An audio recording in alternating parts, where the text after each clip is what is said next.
Wilson and I work for Family First as a graphic designer. I design the look and feel of some of our Family First shows and do my best to make Bob and the team look good. There's never a dull moment in what we do here, and we're constantly evolving as God leads. Plenty of dry jokes on a weekly basis. Camaraderie is strong as we're all checking in on one another and lifting each other up in prayer. Since Family First was formed, the impact it has made on New Zealand has had played a major difference in bringing truth to light. Where news media have deceptive agendas, it's a voice for life, justice and hope where there is silence, and eyes to see where families and communities are most vulnerable and need protection. Family First wouldn't be here without your help. So this is a mega thank you to God and to all of you guys. Here's to 20 years and more to come. To God be all the glory. Good job, Rachel. Good job. We love having Rachel on team because if you've noticed our social media, it looks fantastic. The images are great. And she almost makes me look handsome. Almost. Would you consider a special financial gift to recognise our 20th anniversary? If you feel we've spoken on your behalf, you've appreciated our common sense and credible approach to all the issues and the media in the public domain over the past 20 years, and join the new girl on the block, Rachel, and me, and the significant social conservative movement that we are all building. Go to familyfirst.org.nz/donations to invest. Help us to promote strong families, marriages, religious freedom and the value of life based on the footprint of faith which has underpinned New Zealand for generations. We want to be a voice for your values, and we could not exist without your support and investment. Thank you. Okay, can you make me look a little bit better, please? A little bit more handsome.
Hello everyone, good morning from actually a lovely Auckland, but thinking of those in Wellington in particular, and I imagine the areas around the peripherals as well. The weather down there sounds rather dramatic from the wind and rain, so if you're coming to us from Wellington or Lower Hutt, the Rimatakas and so forth, thinking of you guys at the moment. But again, a very good morning from here, live in studio.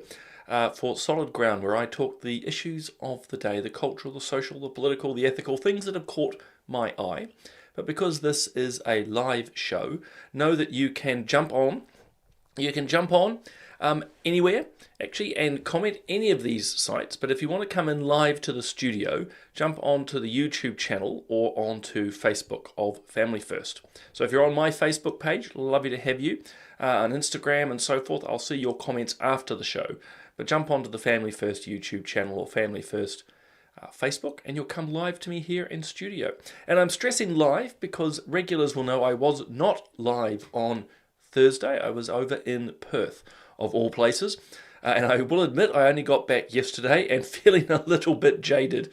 It's not actually that long a flight. It's 6 hours back from Perth to get to New Zealand. And there's only a 4-hour time difference. But I must admit, Rachel and I didn't effectively sleep for the last day, so we're up all day in Perth, actually visiting some former political colleagues of mine there, and then obviously the flight back, but we didn't sleep a wink, and then the time we got back to New Zealand, we didn't sleep much of yesterday either. Got a couple of hours, So I'm feeling a bit jaded, which might reflect in the program today. Let's see. Look, there's a lot to do and say, but as always, I'd love to say good morning to everyone. So we've got Harrison there and Lynette. Good morning to you. Edmund, always lovely to have you along. I see we've got Robin as well. Good morning. Mike, hello. Catherine, saying it's a little bit chilly down her way. Good morning to Nigel. Always lovely to have you along. I've got Darren as well. Fourth Adam. Diggers, yes, he's getting a bit of Australian parlance going. I must say, I do love Aussies. It was actually really neat being there in Perth and Fremantle. It was really quite cool. To Muddy Waters, good morning. And Strong and I'm saying it's okay in Lower Hutt. That is good to hear. So maybe it's just clipping Wellington. I was just watching the news before I came on. I was like, oh, gosh. And Sue, look, I said hello to your home country. I'll share a few photos, actually, guys. So, Harrison's asking, is Parliament secure? Long and short, yes, just the nature of where the Parliament sits. As a quick aside, Harrison, to others, flooding was never an issue in Parliament. Earthquakes at times, although the Parliament building that you see is actually not connected to its base. Parliament sits on hundreds of, I don't know what you call them, pieces of rubber. So when there's an earthquake, the bottom moves and the top doesn't so much. But anyway, that's a side note. So good morning there. We've got David from Papakura. Good morning. Food Dogs Trucker. Got everyone coming in. I was going to put this up here from Bernice. She's saying this is the Free Speech Union. Has a woman called Sarah McLaughlin speaking around free speech, and particularly the capture of our academic institutions. She's doing a tour here courtesy of the Free Speech Union. You would have, if you follow my podcast here on Family First, and I don't have the tile in front of me, but I've done an interview with Sarah McLaughlin, not to be confused with a Canadian singer. Sarah is amazing. She works for a group called FIRE, one of the leading free speech groups. So Bernice has a spare ticket. Go along if you're in Tauranga or the Mount Papamoa. I don't know how you'll communicate directly, but hit Bernice up in the comments and go from there. I'd highly recommend it. And look, we've got someone from the Ruapai who lovely to have you here. Look, good morning, Scylla. I hope I've said that right. Good morning, Justine. Guys, we have people everywhere. Good morning.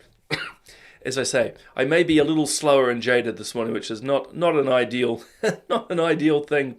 As I say, I've been away at a conference with this guy. His name is Dr. Kevin Donnelly. He's an educationalist and a cultural commentator, and some of you might go, that name is familiar. Because a little while ago I did an interview with him. So he is an Australian. Look, this was one of the top podcasts in the year with Kevin. He is extremely articulate and knowledgeable. And so he was hosting in Perth what's known as now the 5th annual conference on classical education. And so Rachel and I both went across, me with the Family First hat on, and Rachel herself a teacher, and now actually helping in a classical education school. And as you might, I suppose, perceive, some of you may have even had a classical education. So it's not that it starts with Latin and Greek, but it basically says, look, the way that people were taught, focusing on the basics. So good grammar, good rhetoric, in other words, the ability to speak and articulate what you think, good reasoning, learning the traditional myths, so obviously biblical ones, Greek myths, all of this, rote learning, the idea that actually teachers have knowledge to pass on to you, not that somehow the child magically has all the knowledge and you just have to tap into it. So classical education is pretty much straight down the line, very successful. And so it was great to go and join, as I say, a host of mainly Australians, primarily from Christian schools and home schools, talking about their experiences and what can be done better. And we were also talking, which I found quite fascinating, I suppose, as the ex-politician, the political challenges which are developing in Australia, as here in New Zealand, which is basically the state, the Crown, pushing into these spaces to go, well, you can't teach this and you can't teach that, particularly on religious or spiritual ideas. You know, think here in New Zealand Christian schools that would want to teach the traditional view on marriage. It's becoming slightly more challenging. Think around the gender dysphoria issues. If a teacher decides tomorrow that he wants to be called she, you know, what does a Catholic or an Anglican school do? So that was a really, fascinating conference. And by the way, we weren't just talking that it was just the nature of the education. But I mean, fascinating to sit down afterwards with some of the young ones and just, I mean, these are highly successful people in and of themselves. So really, it's incredible. So that's Kevin Donnelly, as I say, really, actually, for me personally, and I'm just looking for my slides as we're talking here. For me personally, it's really good to meet the people that I podcast with in person, because most of the time I do it, as you might imagine, simply across Zoom. Anyway, it was really cool. And as Fourth Adam is saying, yeah, progressivism over Christian values. That is often the case. Personally, and this might sound a bit strange to some people, I'm quite relaxed if a school wants to teach progressivism. It's not my particular choice. I think it actually doesn't make for a great intelligence, to be honest. I think progressivism is quite a weak philosophy. But I'm comfortable that it exists, just as I think we should be comfortable having, in this case, Christian schools. In other words, both. I think the challenge we were talking about at this conference in Perth was how one way of thinking is being foisted onto, well, the range of schools in Australia. So they've got, as I say, state schools, they've got what we'd think of integrated schools. They don't have charter schools, but it's certainly a growing homeschooling movement. But what they're seeing is that a single way, a monological way of thinking is being foisted onto them. And it's happening here in New Zealand too. As I say, if you want a Christian education here, you should be able to have one. If you want to send your kids down a progressive track and tell them how to think kindly without understanding what kindness is, well, send them off to a state school. You're very welcome to. But we shouldn't be, if you will, rigging the system. So anyway, great conference, great to go over. There'll be some people I'll be following up afterwards, actually, to do interviews with. It wasn't all conference and being stuck inside. This is a photo I took from Fremantle. So the conference actually strictly was in Fremantle. And actually Simply Green nails it. If both sides are allowed, I can understand the fairness. Look, I think that's the key point for me. I'm actually speaking personally. I'm not particularly challenged by people who have different philosophies, views, religious traditions. I'm more curious by them, actually. And I think you lean in to these conversations. But what we're seeing with some of the modern politics, progressivism, cultural Marxism, I mean, we could call them a range of things.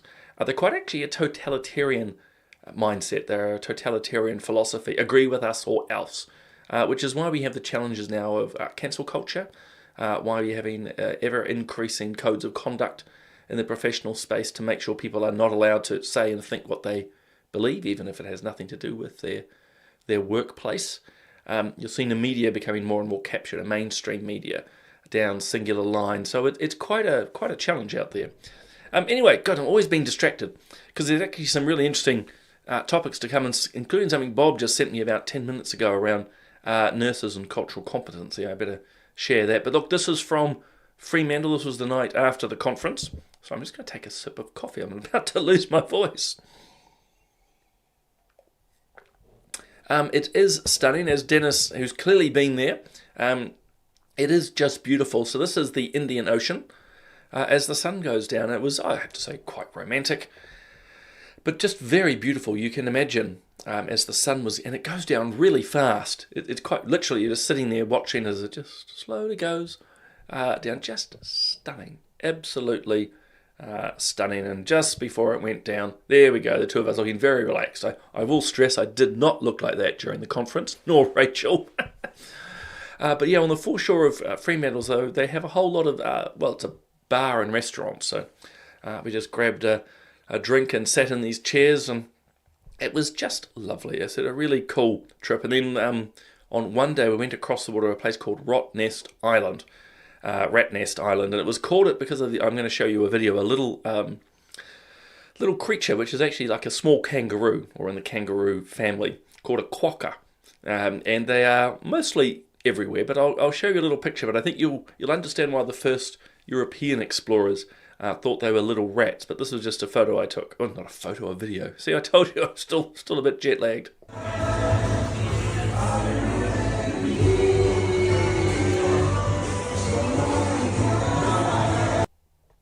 Yeah.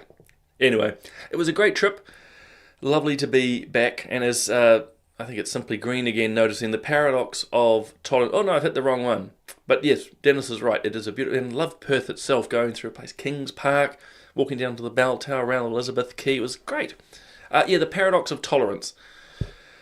I won't go into it today, but that is one of the biggest issues in progressivism. What they say doesn't equal what they do. So they talk about tolerance, but don't practice any of it. As I say, they'll do all they can to cancel you. I mean, look what's trying to happen to the platform at the moment, as an example.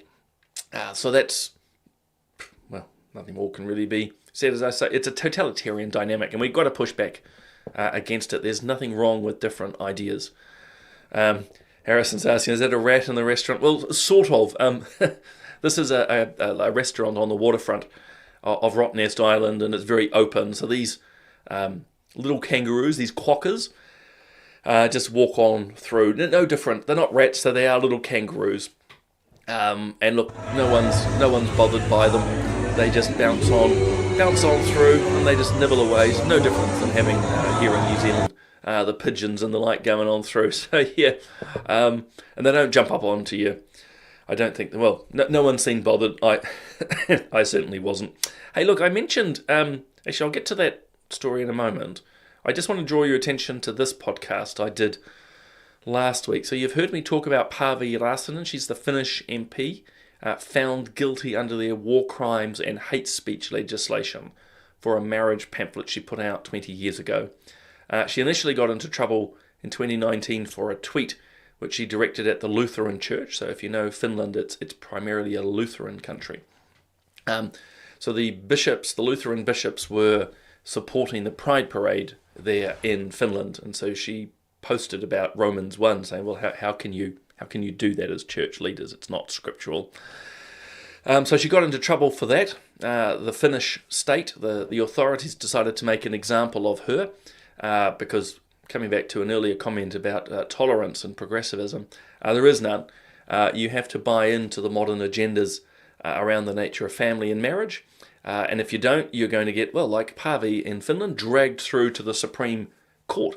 And look, I really encourage you, like Harrison, to watch and listen. Päivi is absolutely fascinating what she's gone through. So she and I talk about that, talk about her experiences, why she continues to fight, what she believes. She'll even show you the pamphlet. As Muddy Waters notes as well, she's a doctor and a politician. She's even been a minister. She's even been the minister, get this, of internal affairs, which in Finland means that she is in charge of the police and the judiciary. And so I sort of find that quite funny, that the very system that she used to be the minister for is now prosecuting her, although she points out it was a great chance to witness to a number of people. So anyway, I just thought it's a fascinating podcast. I would say that because I recorded, but genuinely, what she's been through, I think, is actually a little bit of a warning. And thank you to Lynette. That's two people who thought it was great. No, I'm not kidding. There's a few more than that too. It's really worth listening to, not only to understand her experience, but also what's coming down the line. I would suggest, without sounding conspiratorial, here in New Zealand and elsewhere, where the powers of the state force their way in. Different topic. Literally, Bob just sent this through to me at 7:26 this morning. Here's a little. Sorry, I'm going to jump back because this is from Sam Brad. He says New Zealand's national anthem music is from the Lutheran Church. I think it's a spelling mistake, as in Lutheran, but Lutheran. Unless I'm mixing that up. But if that's fantastic. Didn't know that. There's my knowledge for the day. This just came through from Auckland University. Did a study of nurses, and as you'll know, in modern New Zealand at the moment, cultural competency is seen as really important. In fact, really pushed hard. I've certainly seen it in nurses training, teachers training, and elsewhere. Enormous amounts of time are spent making, in this case, nurses culturally competent, so able to respond to you as Pacifica or Maori, Filipino, Indian, and so forth. And so these people and I don't have all their names in front of me, there's about 3 or 4, have done research around cultural competency of nurses, and then how they performed, and also how they felt as nurses. And long and short, despite what they thought they would find, the researchers have found that those who have higher cultural competence actually don't perform better than other nurses. In fact, in many cases, are performing worse as nurses and have lower job satisfaction. And so I think it's actually important to highlight, not because cultural competency is not valuable. I think it's actually very useful to have. But I think what it's indicating, and it's only one piece of research, but what it's indicating is that we're probably, as a society, focused on it too much, obsessing around who the person is rather than what their needs are. So I just thought it was a fascinating piece of research, but it doesn't completely surprise me. It probably doesn't surprise you that all that time and effort training people in cultural competency means that they're probably not doing the actual job as well as others, or certainly not doing it better. So that was, again, the finding of the research, that they're not doing it better, and in some case they're doing it worse. And again, why would it surprise any of us? If you're training as a nurse and hours and hours and hours have been spent on cultural competency, rather than, how to insert a syringe, how to do X, Y, Z. I mean, I'm no nurse, I'm no medical person, so you'll forgive me for not knowing all the right expressions. But, if you're going to be a nurse, you need to be trained to do nursing in the same way as teaching, or a doctor, or whatever. You need to train in the skills to be a doctor. Of course you need to understand how to engage with people from different traditions. I would argue that's more of a set of values that hopefully has been inculcated in us as people, as we grow up through our family and schooling. I personally think it's very difficult to teach care. I think it's actually different to teach cultural competency to a high degree, or rather the degree to which they work into it. I mean, understanding different cultures is important. I mean, I remember going to Fiji and lived there for 2 years, and it took me a little while just to understand some of the more nuances in their culture compared to ours. What is and isn't appropriate. We'd have no trouble as Europeans if you rub in someone's head in jest, picky as a kid, but you don't do that in Fiji, for example. I remember too, as an anecdote, as you sit around the kava bowl, mainly men, you sit around the kava bowl and talking in a circle. In New Zealand, if you were an equivalent of a bar, you might grab a guy on the shoulder and say, "Hey, good on you, mate." What they do there is they grab you by your thigh. Now, the first time that happened, I just about leapt off. Well, it wasn't a chair, I was on a mat. Just leapt off the mat. Like, what the? Very normal and natural in Fiji. That's their way. As I say, we would grab someone on the shoulder or whack them on the back. There, it's different. So anyway, cultural competency has its place, but I think the obsession in this country, the hours and hours and hours which are put through into this is clearly not actually making the practice any better. And so I suppose the other challenge which comes from that, there's a number of, axioms which particularly the progressive left use, and this would be one of them. We need more cultural competence because it makes the person perform better. Well, the research doesn't show that. I would argue too. You hear a lot of people talk, we need more diversity on our boards and on this and on that. Personally, I don't think that's always the case either. Just lean into the topics, I suppose, is my encouragement this morning. Actually, I think Silla's nailed it. I'm just looking at the comments here. It's about respect. If I've read that correct, it's actually respect about the different cultures. And I think that is right and actually really important. I don't think anyone should be taking away the notion that being culturally competent is not important. I think it is. As Silla's put, I think it's about respecting other cultures, which is important. But so much time and effort's put into it, drilled into it, on the basis that it makes the practitioner better. And again, if the research is good, and like all research, it's got to be tested, it's just saying that actually these people aren't doing a better job. They're sometimes doing it worse, and they're not happy. So I'm just looking at some of the others down here. Interesting. Someone's saying here, moral compass isn't separate from character, it's all the same. Yeah, I think so. I think developing good character leads to good morals. I've always used to say too, good habits lead to good virtues, just as bad habits lead to vice. In fact, that was a little bit of the discussion we were having around the nature of character at the Classical Education Conference. In fact, it was a big, I think about sort of underlying theme of how do you develop young people with good character so that they can then go out into the world. And I suppose that was another big part of that Classical Education Conference there, again with Kevin as one of the key speakers, is if you can develop young people with good character, they will have solid morals and values, and also be given the tools educationally to engage in society. Put in another way, they're not being indoctrinated, which I think is quite... Sorry guys, I think all the talking at the conference and the flying has done my voice.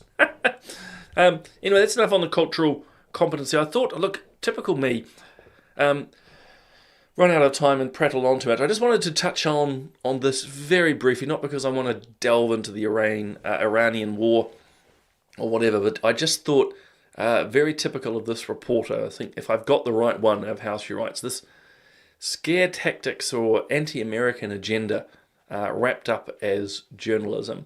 I think it's, and we've seen it too around travel to the United States, but the headline here doesn't match actually the story when you read it. So that's the first thing. You've heard me talk about it before. Always be wary of headlines. Because at the moment, she's trying to, the reporter or the editor who's written this is trying to scare people, an anti-American agenda, anti-American politics. And, it's so terrible in America. They're fleeing to New Zealand. When you read the article more, there's not really more coming now than there used to be. And those who are coming are extremely wealthy. So the idea that this is Americans in the ordinary sense is not quite true. So it's a headline designed to scare. It's a headline with a political agenda directed at America. And as I say, if you read the article, it doesn't actually match the headline. I was struck too, actually, in recent days. Air New Zealand sent me a survey, and some of you might have got it as well, asking about the state of American politics and whether it's putting you off going to America. I may have given you in New Zealand some pretty frank feedback, which just tell them we're ready to pull their head in. I don't know about yourselves. I've been travelling to America for decades now, and I have to say quite honestly, my going in and out of the States now is easier than it used to be during the Obama era, and not because of Obama, but in the Obama era, I'd be waiting for hours. No exaggeration, particularly at LA airport, always pulled aside for full security checks. It doesn't happen so much anymore. Maybe I'm no longer the threat they thought I was. But, it's just politics in media disguised as reporting, and it's not helpful at all, and it's pushing an agenda. And again, I don't want to over-egg it, but I just thought it doesn't make any sense. But they're more than happy to misrepresent the reality to push their political agenda, which is America is bad. The political regime there at the moment is bad. And so everyone's trying to flee, which again, not the case. Not the case. Anyway, I will leave it there. I will end with the sunset when I started. It's quite stunning to be looking over the Indian Ocean. I have been to Perth before, but the first time I've actually managed to get down to the water. Look, host of other things that you can always check out. This was a podcast, or online radio, interview I did with a bishop in India, where he's talking about the government's moving a law at the moment to be able to seize church assets. Check out the podcast to understand how and why, but if this law is as represented, it's quite a problem. Basically, churches, like here in New Zealand, actually probably not so much in New Zealand, but churches in India receive often donations. In fact, some of you guys may have donated money to the church in India or to its charities, its hospitals and so forth. If that's the case, the government, if they decide they don't like the church, can deregister them and seize all their assets. So that's not good. So check that out. That was on RCR. We've obviously got our new show with the young ones at Family First called Counterculture. Check that out. And even though I've talked to you about the Päivi Räsänen, the Finnish MP, I've also done another podcast with Professor Dianna Kenny. She's an Australian professor of psychology, also a professor of music. She's written a book called inTRANSigence, all puns intended, talking about the reality of the social contagion that she's seen as a professor of psychology and also as someone who's practiced. So she talks about all of that. Again, absolutely fascinating. Probably not a lot of new insights in terms of what you know around gender dysphoria, but she's really insightful and articulates it really well. She's also written a book called inTRANSigence. I should have actually noted that. So that's the podcast with her. So look, guys, there is no shortage. As always, Bob and I are prolifically writing on... And I've lost Bob's one. Anyway, you know that Bob's also... There we go. Bob's also busy writing on Substack, so check that out. I'm going to leave it there, guys. I hope you have a wonderful day. I'm going to take a little bit more time to rest and recover today, amongst all the work I have to do. But as always, guys, lovely to have you on solid ground. I'll see you on Thursday morning.